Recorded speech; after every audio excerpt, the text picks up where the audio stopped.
Nós estamos encerrando hoje o mês de fevereiro, que é o mês de aniversário da nossa casa, né? Completando 19 anos, o caminho da luz aqui em Long Branch. É um mês muito especial, particularmente para mim. Nós somos imigrantes por natureza, imigrantes desde o berço, que nós emigramos em nossas várias reencarnações. Hoje nós estamos aqui nos Estados Unidos, todos nós aqui presentes pelo menos, né, encarnados e praticamente os de casa também, né, somos originalmente de uma outra terra. E essa nossa migração permanente é da nossa natureza, porque nós somos cidadãos do universo. Então chegar e partir, como disse o Milton Nascimento e o Fernando Brant, aquela música maravilhosa, né, que nós apresentamos uma vez aqui, né, Marcos? Encontros e Despedidas, de Milton Nascimento, a gente sempre fala de Milton Nascimento. Milton dizia na música que encontros e despedidas, né, acontecem sempre, comparando com a estação de trem, que aquele trem que está chegando, trazendo muitas pessoas que estão sendo alegremente esperadas por outras, naquela mesma estação, vai levar outras pessoas, separando pessoas. A estação é um palco da vida que o autor comparava, né? Onde muitos chegam e muitos partem no mesmo trem. O trem é a vida. Então, nós estaremos sempre nesse movimento de chegar e partir. Nós chegamos, então, estamos em plena estadia hoje, né? Estamos na nossa estada aqui no planeta, nessa nova existência, mas partiremos porque é fatal, é da lei. Então, não há nada de estranho nisso. E aí vem um outro mito, talvez um estigma, e ainda ontem, ouvindo o presidente da FEB, Godinho, muito sábias palavras, né, dizendo daqueles espíritas eufóricos, geralmente esses são iniciantes na doutrina, quando começam a vislumbrar um universo de beleza, de maravilha, através do entendimento da doutrina, mas o nível de entendimento mesmo, de solidificação dos princípios ainda não foi atingido, e a gente chama de espíritos eufóricos, que causam mais desserviços à doutrina do que serviço, né? Então, esses espíritas eufóricos costumam dizer que espírita não chora quando alguém morre, alguém na família, um ente querido, porque nós sabemos da existência da vida eterna, nós nos entendemos como espíritos imortais, então, para que chorar, né? Mas eu vou contar um segredo para vocês. Espírita chora, sim. Nós choramos, e choramos muito, e dói lá dentro. Dói, por quê? Porque machuca. Somos seres humanos, somos sensíveis. É uma despedida. Toda despedida de um ente querido é dolorosa, mais ou menos. É que a morte, que é a maneira de nos despedirmos desse mundo, a morte física, né, a morte do corpo, que é quando o espírito abandona definitivamente aquela matéria que já não funciona como antes, que já não tem a propriedade da vida, é sempre envolvida de mistério e geralmente de dor. É através de uma doença, através de um acidente, assassinato, suicídio, aquelas coisas horríveis.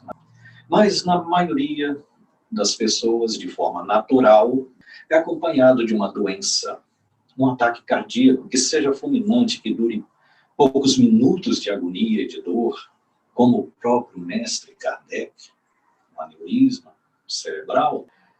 Embora já tivesse sido avisado, ele também, como ser portador de um corpo mortal, também foi desligado da vida de forma dolorosa. Durou pouco, foi fulminante. essa associação da ideia de morte com dor, com agonia, parece superar a ideia da separação. Se fosse só a questão da separação, seria mais fácil a gente entender e sofrer menos a morte de um ente querido, a partida de um ente querido, de volta para a vida maior, onde é o nosso lugar. E aí me lembra, principalmente por ser o mês de fevereiro, de uma história de uma pessoa que também partiu de volta para o mundo espiritual no mês de fevereiro.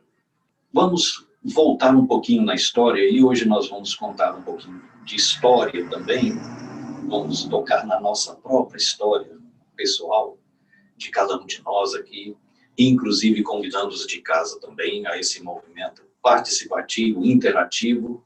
A imigração europeia se espalhando pelo mundo começou mais ou menos na metade do século XVIII. No fim do século XVIII, por aí assim, muitos italianos, principalmente, migraram para o Novo Mundo. As Américas, América do Norte, né? Aqui a gente vê italiano para todo lado. É até dito aí pelas ruas que todo mundo, de alguma forma, é descendente de italiano aqui nos Estados Unidos. E muitas famílias, milhares, diríamos, foram para o Brasil também. Uma dessas famílias se instalou no estado do Espírito Santo, próximo à capital. É uma das mais antigas capital do Brasil, Vitória, né? 1535, a fundação daquela cidade, onde moramos por lá breve tempo. Um pouco ao norte havia uma vila composta de 2 ruas. E para que 2 ruas, diziam os moradores? Para ter uma esquina, onde o ônibus parar, onde tem uma casa pernambucana, né? Depois, mais tarde, ter uma agência do Bradesco também. Então tinha que ter uma esquina, por isso aquela vila só tinha 2 ruas, chamada, na ocasião, quando essa família italiana se instalou por ali, ao Gigante. Hoje chama-se Ibiraçu. Nessa cidadezinha de Ibiraçu, no ano de 1928, filha de uma senhora de olhos azuis muito lindos, da cor do céu, numa manhã ensolarada, sem qualquer nuvem, que depois deixou de herança alguns de seus netos, deu à luz uma garotinha, que chamou-se Hilda. Essa garotinha cresceu naquela cidade, naquele vilarejo, e mais adiante, aos 20 e tantos anos de idade, conheceu um pernambucano também migrante, que já havia emigrado para o Rio de Janeiro, agora estava por aquelas paragens ali. Na ocasião, havia no Brasil um movimento muito grande de empregos ao longo da estrada de ferro, que as companhias americanas, né, os americanos construíam, ligando o porto de Tubarão, em Vitória, ao interior de Minas Gerais, até Itabira, onde vinha o ferro. A estação de ferro era muito grande. Então, ao longo da estrada, foi que muitas pequenas cidades foram nascendo, foram crescendo. E esse pernambucano, chamado José, como o pai de Jesus, simples, homem simples também, muito honesto, muito trabalhador, agora estava por ali, por aquela região, também trabalhando. Aquela garotinha que cresceu, filha de italianos, agora encontrou a sua alma gêmea na presente encarnação. Agora eles estão morando numa pequena cidade também que foi surgindo ao longo da linha férrea, da nova estrada de ferro, chamada Itueta, no estado de Minas Gerais, que hoje já não existe, em função de uma barragem que foi construída e que inundou toda a área que antes era ocupada pela cidadezinha de Itueta. Mas, na ocasião, nasceu ali o primeiro casal de 8 filhos que esse casal teria. Então, nasceu o primeiro menino, depois uma menina. Mais adiante, a pequena família agora mudou-se para uma outra cidade, um pouquinho, andando sempre um pouquinho mais ao noroeste, chamada Aimorés. Ali nasceu a terceira criança do casal, uma outra menininha. Agora, a família de 3 crianças, pai e mãe, 5 migrantes do plano espiritual para a nova encarnação, muda-se para uma outra cidade mais progressista ainda, que estava crescendo, estava em plena força de crescimento, em função, inclusive, da extração de madeira na região. A serraria era o boom econômico da região. Uma cidadezinha que pouco tempo saía do nome de Figueira do Rio Doce, passando a chamar-se agora Governador Valadares. Ali nasceu o quarto filho do casal. Nessa ocasião, a família se tornava espírita. Hilda, agora aquela menininha que cresceu e é mãe de 4 filhos, está lendo Nosso Lar. Inspirou-se na leitura e deu ao filho, que estava para nascer, o nome de André Luiz. Nasceu aquela criança, segundo o médico da maternidade, Casa de Saúde Santa Terezinha, na ocasião, saiu levando de quarto em quarto, mostrando aquela criança que nasceu como nenhuma outra antes vista naquela maternidade, sem um fio de cabelo na cabecinha. Agora essa família espírita começa a crescer e outras 4 crianças vêm. Então agora são 8 filhos do casal, graças a Deus. Aquele casal que já trazia a palavra espírita no coração, produziu 4 crianças de bem. Hilda, agora aos 83 anos de idade, no ano de 2010, no dia 7 de fevereiro, volta ao plano espiritual. Nessa mesma manhã de domingo, de fevereiro, a nossa casa espírita completava 8 anos de idade.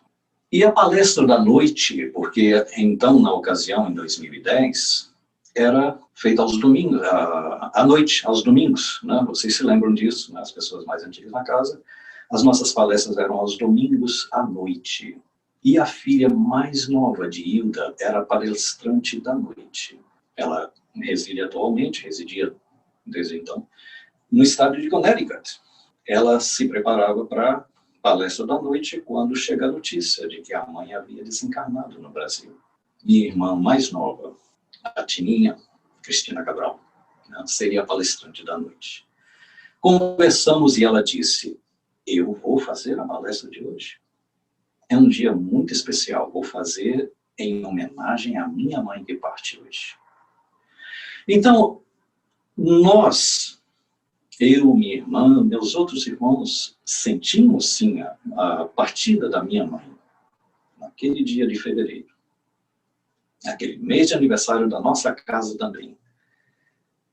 Por que não interrompemos em respeito e vamos chorar um pouco, vamos externar a nossa dor? Foi uma escolha da minha irmã, que seria palestrante à noite, fazer a palestra em homenagem à nossa mãe. Porque nós, iluminados pela mensagem espírita, nós entendemos que o momento não era de dor. Para nós que vimos a nossa mãe nos últimos tempos de sua existência aqui na Terra, não se comunicando mais, porque seus neurônios já não se comunicam. A matéria estava viva, o espírito estava presente, mas a vida já não era a mesma. Era aquele momento que todos nós passaremos um dia, o momento da dor, da provação, da doença, da idade avançada, problemática, né, com problemas de saúde. Então, nesses momentos de agonia, de um ser encarnado num corpo que já não obedece os comandos do espírito, já não funciona, lhe causa dores, lhe causa angústia, é como se o espírito estivesse preso numa cela, sem poder se libertar, a não ser pela vontade do Pai. Então, nesses momentos, nós que amamos a pessoa naquela situação, sem qualquer sentimento de culpa ou qualquer coisa semelhante, Chegamos mesmo a orar a Deus, pedir para que liberte o mais rápido possível aquele nosso coração querido, daquela prisão, daquela agonia. Como foi o caso também com meu pai. Eu vi o meu pai numa cama de hospital, incomunicável já, só com um olhar expressivo. Nem as mãos, nem os lábios se mexiam, nem mesmo os olhos se mexiam. Mas a expressão do olhar comunicava que o espírito estava ali, consciente, presente, vivendo aquele momento de agonia. Eu pedia ao nosso Pai Criador que o libertasse o mais rápido possível. E não fizesse a minha vontade de, não, Pai, não leve o meu pai agora, porque é meu ente querido, é o meu pai, eu vou sofrer, eu vou chorar. Esse entendimento é que o espírita deve ter. De que é um momento de despedida, é algo temporário, vamos nos encontrar depois. O próprio Emmanuel deixa uma página linda, maravilhosa, num livro, Religião dos Espíritos, é a leitura 58. Ele, tentando expressar em palavras humanas a dor daquele que vê um ser querido partir, ele diz: nenhum sofrimento na terra será talvez comparado a de um coração que se debruça sobre um outro coração regelado e querido que o ataúde transporta para o grande silêncio.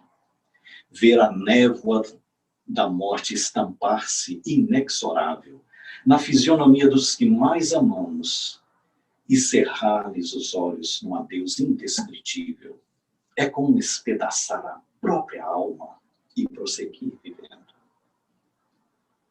Então, Emmanuel começa a expressar esse momento de dor, que é o momento da despedida, com essas palavras.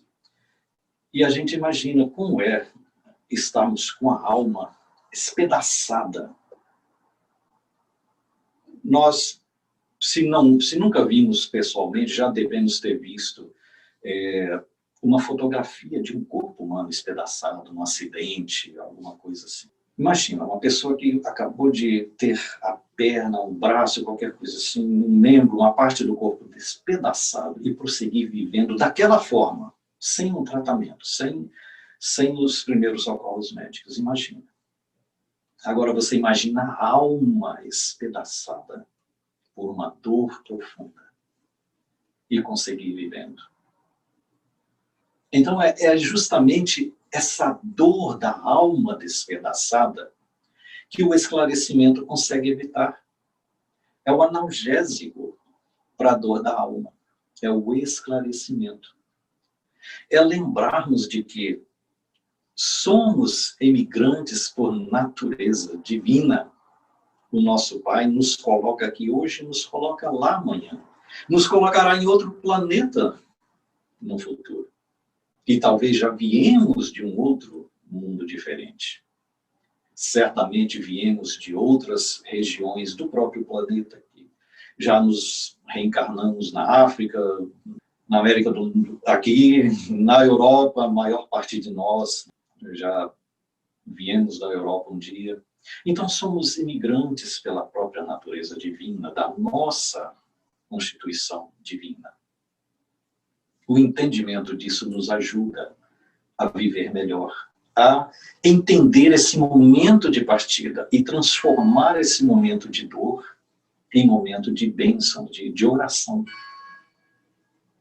Na continuação da palavra de Emmanuel, ele diz ainda: digam àqueles que já estreitaram de encontro ao peito um filhinho transfigurado em anjo da agonia, um esposo que se despede procurando debalde mover os lábios mudos, uma companheira cujas mãos consagradas à ternura pendem extintas, um amigo que tomba desfalecente para não mais se erguer, ou um semblante exprimir, se não a dor da extrema separação através da última lágrima.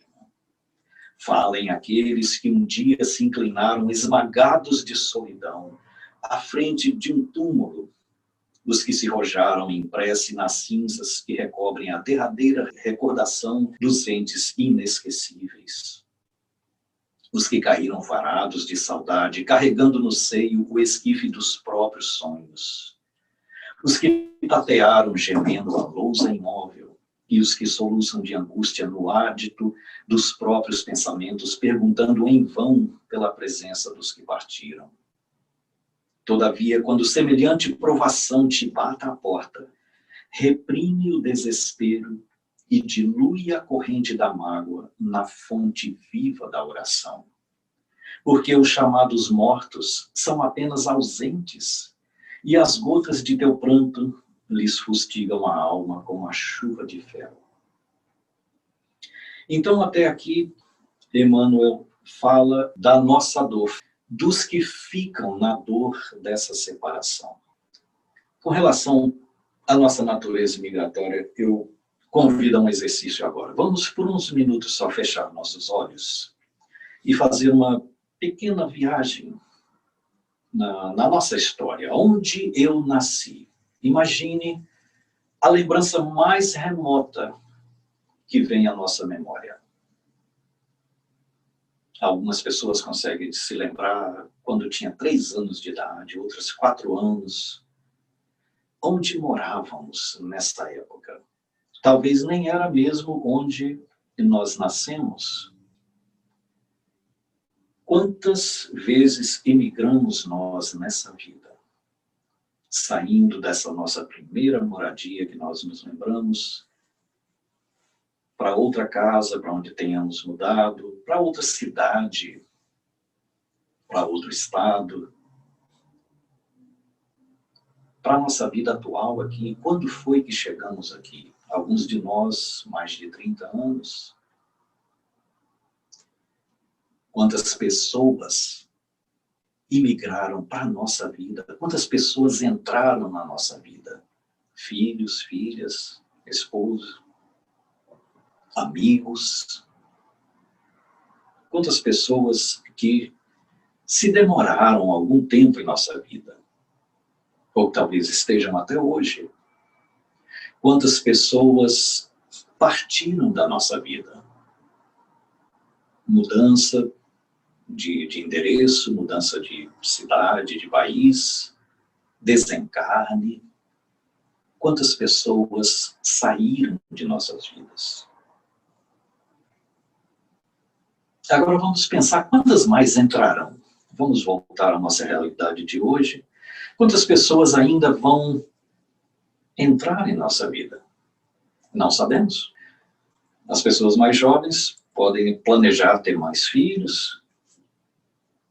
Amigos sempre aparecem, principalmente no nosso convívio aqui na Casa Espírita. Nós que estamos há alguns anos, alguns desde o começo. Quantas pessoas nós já vimos virem e irem da nossa Casa Espírita, voltarem para o Brasil, mudarem-se para outro estado, deixarem de frequentar o nosso ambiente. Então, esse movimento de ir e vir é algo natural, é da nossa natureza, a nossa natureza divina de imigrantes.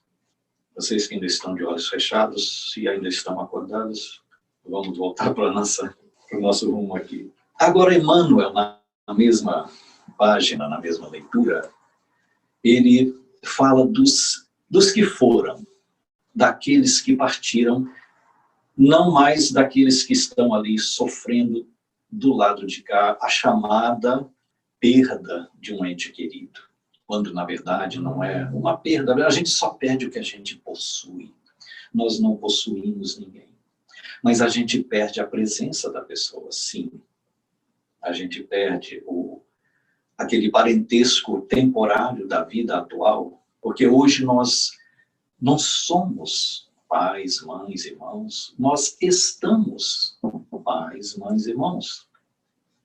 À luz da doutrina espírita, olhando para o passado, quantos pais, mães e irmãos nós já tivemos em outras encarnações? Então, sim, a gente perde, mas tudo que a gente perde também é temporário. São as situações temporárias que nós perdemos. E é onde dói. E dói naturalmente. Somos humanos. Emmanuel agora fala dos outros na partida. Atravessam a faixa do sepulcro como quem se desvencilha da noite, mas na madrugada do novo dia, do lado de lá, inquietam-se pelos que ficaram. Ouvem-lhes os gritos e as súplicas na onda mental que rompe a barreira da grande sombra e tremem cada vez que os laços afetivos da retaguarda se rendem à inconformação ou se voltam para o suicídio. Ele fala aqui daquelas pessoas que, estando do outro lado da vida agora, desencarnados, sofrem com o sofrimento daquele ente querido que ficou e que pode chegar ao extremo do desequilíbrio, da dor, e partir mesmo para o suicídio. Estimulam-te à prática do bem, partilhando-te as dores e as alegrias. Rejubilam-se com as tuas vitórias no mundo interior e consolam-te nas horas amargas, para que te não percas no frio do desencanto. Tranquiliza, desse modo, os companheiros que demandam o além, suportando corajosamente a despedida temporária, e honra-lhes a memória, abraçando com nobreza os deveres que te legaram. Recorda que em futuro mais próximo que imaginas, respirarás entre eles, comungando-lhes as necessidades e os problemas, porquanto terminarás também a própria viagem no mar das provas redentoras. E vencendo para sempre o terror da morte, não nos será lícito esquecer que Jesus, o nosso mestre divino e herói do túmulo vazio, nasceu na noite escura, viveu entre os infortúnios da terra e expirou na cruz em tarde pardacenta sobre o monte empedrado, mas ressuscitou nos cânticos da manhã, no fulgor de um jardim. São palavras de Emmanuel, através da abençoada psicografia de Chico Xavier. Então, ser espírita não significa estar imune à dor, mas dá um entendimento que minimiza esse sofrimento, essa dor, essa agonia de saber. Porque o próprio Jesus espalhou as mais amplas visões da vida imortal, da imortalidade da alma. E ele praticamente era acreditado. Ele se via rodeado por apóstolos que tinham muita fé, muita confiança nele. Mas no momento que ele foi preso, que ele se entregou à violência dos homens, no momento em que ele foi escorraçado, foi torturado, que foi pregado numa cruz, aquele sofrimento era visível, sua mãe acompanhava de perto. Imagine a mãe, o sofrimento de uma mãe vendo um filho daquela grandeza, porque ela tinha uma noção quase precisa de quem era realmente aquele homem que ali estava e que ela tinha o privilégio de ser mãe naquela etapa da vida dela. Essa honra que lhe foi dada de receber o governador do planeta como filho. Mas naquele momento ela era uma mulher humana encarnada. Como o próprio filho se fazia um ser humano encarnado. E a dor estava presente. A agonia, o sangue correndo, o corpo físico sofrendo tudo aquilo que a matéria física pode sofrer. E ver o filho ser pregado numa cruz. O que aconteceu no dia seguinte? No dia seguinte não, no mesmo dia, os apóstolos se espalharam, correram. Então aquela fé na vida eterna, fé na imortalidade, foi abalada. Foi abalada e eles se esconderam. Até que o próprio mestre, mais uma vez, volta fulgurante na sua forma semimaterial, para se mostrar aos apóstolos, para atestar tudo aquilo que ele havia falado e que agora estava temporariamente desacreditado, porque se ele era o Filho de Deus e não fez nada para reagir, não mostrou que ele não tinha que passar por aquilo, segundo alguns pensavam, e tudo aquilo aconteceu da maneira mais horrível. Foi a maior tortura da história. Foi o assassinato oficial mais chocante da história. Tanto que ficou até os dias de hoje como símbolo de muitas coisas, a não ser nunca esquecido. Então agora Jesus se mostra novamente: estou aqui, toque minhas feridas, sou eu mesmo. Agora Jesus mostrou que a vida é eterna. Agora sim, né, como falamos aqui há poucos meses atrás, sobre o grande marco da fé cristã, que foi a ressurreição de Jesus. Agora sim, os apóstolos se enchem novamente de fé, de força, e essa fé e essa força, agora sim, são inabaláveis. Como propõe a doutrina espírita, fé inabalável. É só aquela que pode encarar a razão frente a frente, em qualquer época da humanidade. Agora os apóstolos entenderam realmente a mensagem. Então, é aí que Kardec nos traz aquela base do espiritismo: nascer, morrer, renascer, progredir sempre. Tal é a lei. E lei, vale a pena lembrar, que não é negociável. Lei é imexível. Negociáveis são aquelas regras temporárias, mas a lei de Deus, a lei de qual Kardec fala, é imexível. Ela não vai se modificar ao longo do tempo. Não vai se modificar de acordo com a intensidade do entendimento das pessoas, de acordo com os usos e costumes das sociedades. Essas são as leis dos homens. A lei de Deus, que não se altera ao longo do tempo. A imortalidade da alma é uma lei natural, claramente expressa no Livro dos Espíritos. E no Livro dos Espíritos, na parte da vida espiritual, que é a segunda parte do livro, mais precisamente do capítulo 6 para diante, Kardec vem nos trazer com tanta clareza perguntas que ele mesmo fez à espiritualidade amiga na codificação dessa obra sobre a vida corriqueira no mundo espiritual. Ele faz perguntas simples e as respostas também são muito simples, fáceis de entender em todos os níveis de entendimento, de cultura, porque foram feitas para permanecerem. E mesmo as mentes mais iluminadas pelas universidades da Terra, lendo o Livro dos Espíritos, vai entender muito mais do que as mentes menos iluminadas, mas sobre os mesmos princípios. Como o venerando apóstolo Divaldo Franco nos disse uma vez, que ele até hoje, meia hora por dia, religiosamente, é um hábito de décadas e décadas, ele estuda o Livro dos Espíritos. Quantas vezes ele já passou pela mesma leitura e o entendimento só se amplia. O Livro dos Espíritos traz leis imutáveis. E essas leis, entendidas, vão nos dar essa força que nós precisamos para entender o momento da dor. Para doer menos, para podermos celebrar a partida de uma pessoa.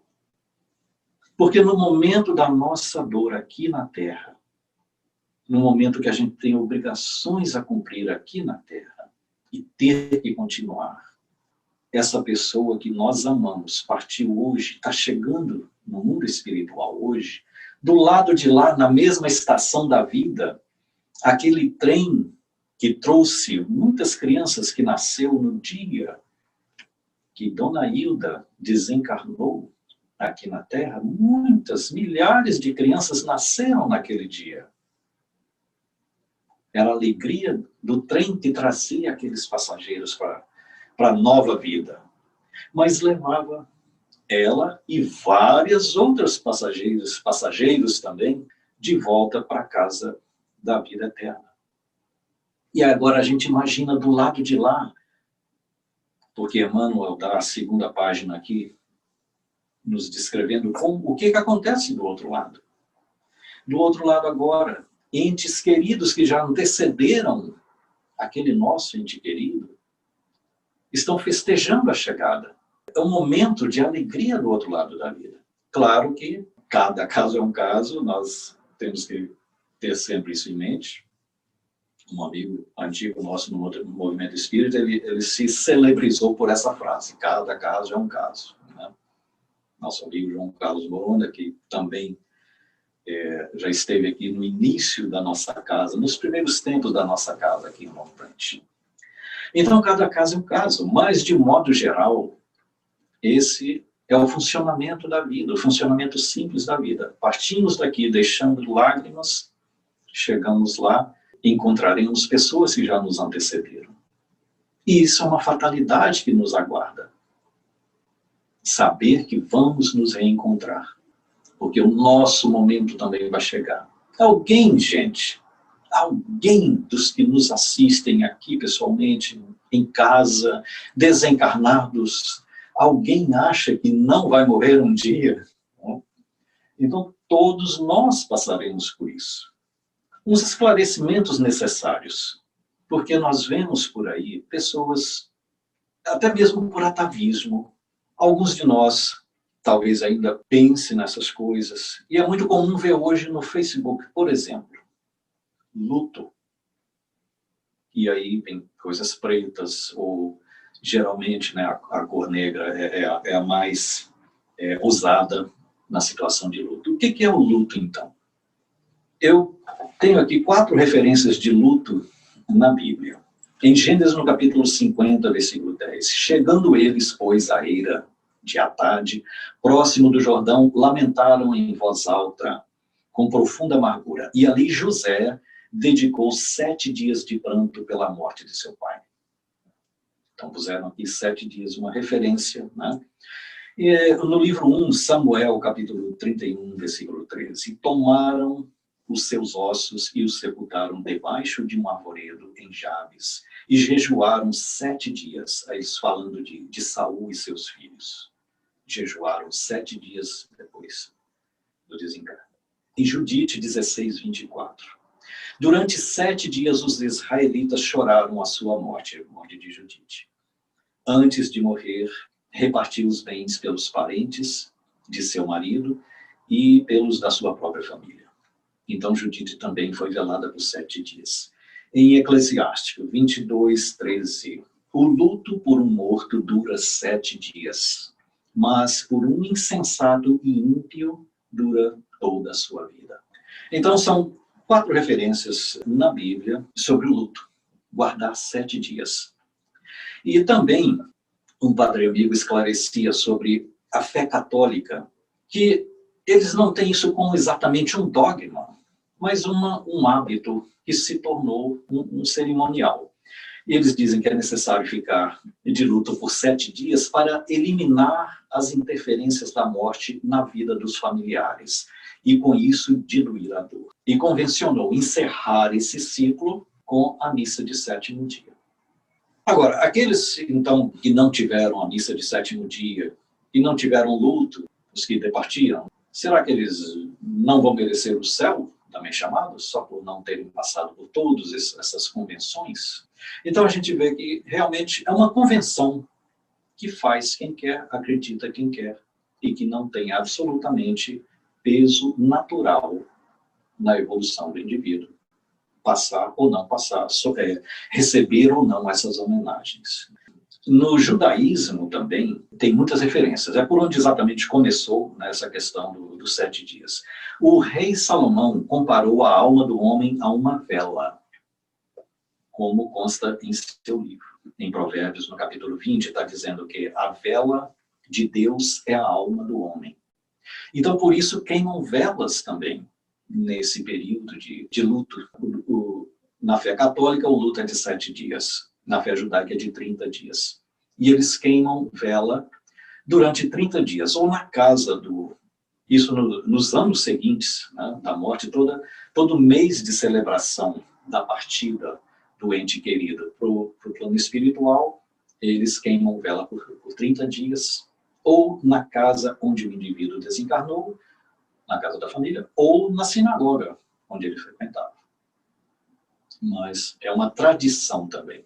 Não significa que o defunto que partiu para o mundo espiritual, por não ter uma vela queimada em favor dele, ele não vai receber iluminação, de forma alguma. Tudo são referências exteriores, são rituais absolutamente desnecessários.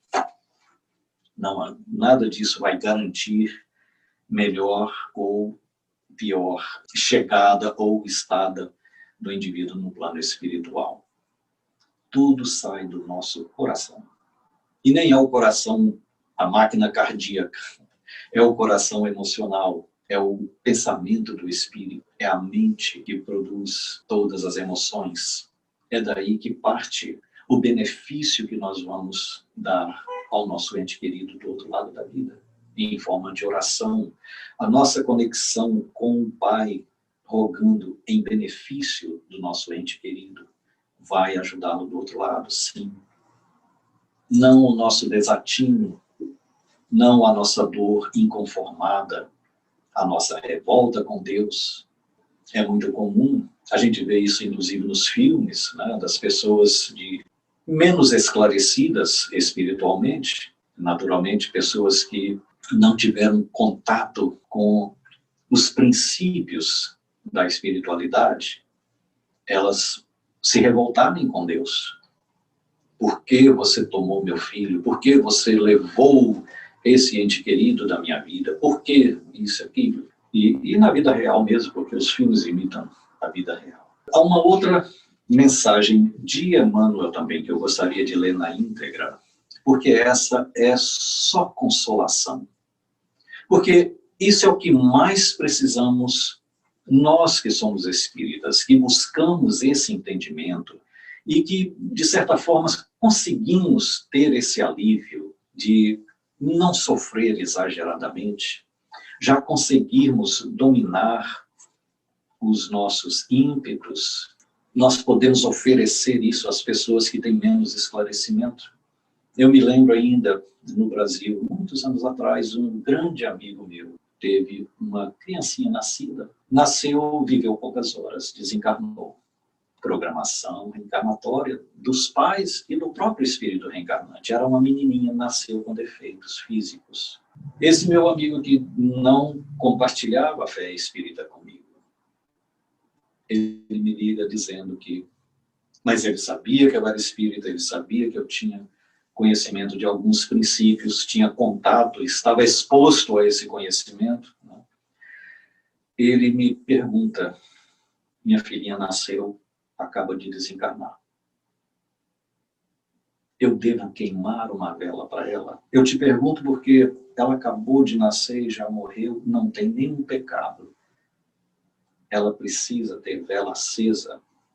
Porque as pessoas que não têm também essa curiosidade de buscar o porquê das coisas, muitas acreditam que as velas são acesas para queimar o pecado dos que partiram. Por isso acendem muitas velas no sepultamento, na missa de sétimo dia, em casa, em volta do caixão, faz aquele clima tenebroso, por falta de esclarecimento. Com todo respeito à dor de quem sofre, com todo respeito aos que não têm ainda esse esclarecimento. Então, é uma das nossas obrigações também como cristão, como espírita, ajudar essas pessoas a entenderem algumas coisas. E mais do que ninguém, melhor do que ninguém, né, Emmanuel traz essas mensagens para nós. E existe essa outra mensagem, intitulada Eles Vivem. Ele diz, antes que partiram, precedendo-te na grande mudança, não permitas que o desespero te ensombre o coração. Eles não morreram, estão vivos. Compartilham-te as aflições quando te lastimas sem consolo. Inquietam-se com sua rendição aos desafios da angústia quando te afastas da confiança em Deus. Eles sabem igualmente quanto dói a separação. Conhecem o pranto da despedida e te recordam as mãos trementes no adeus, conservando na acústica do espírito as palavras que pronunciaste, quando não mais conseguiram responder às interpelações que articulaste no auge da amargura. Não admitas estejam eles indiferentes ao teu caminho ou à tua dor.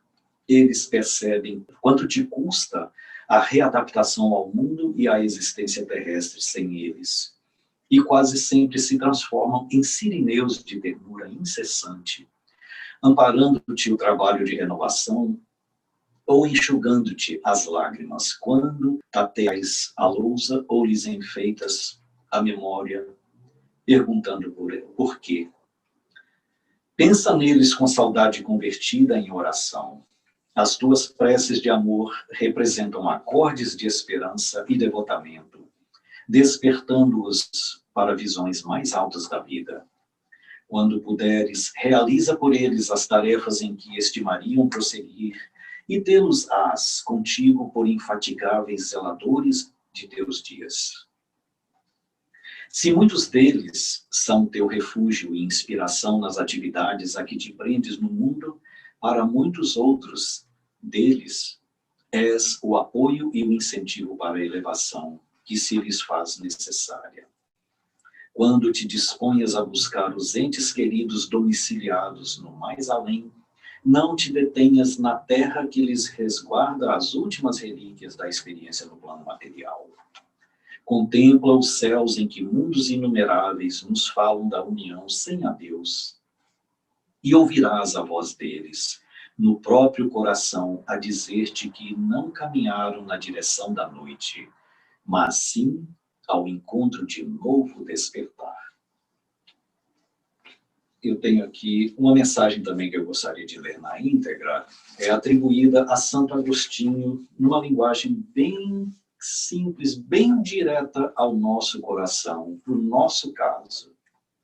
A morte não é nada, eu somente passei para o outro lado do caminho. Eu sou eu, vocês são vocês. O que eu era para vocês, eu continuarei sendo.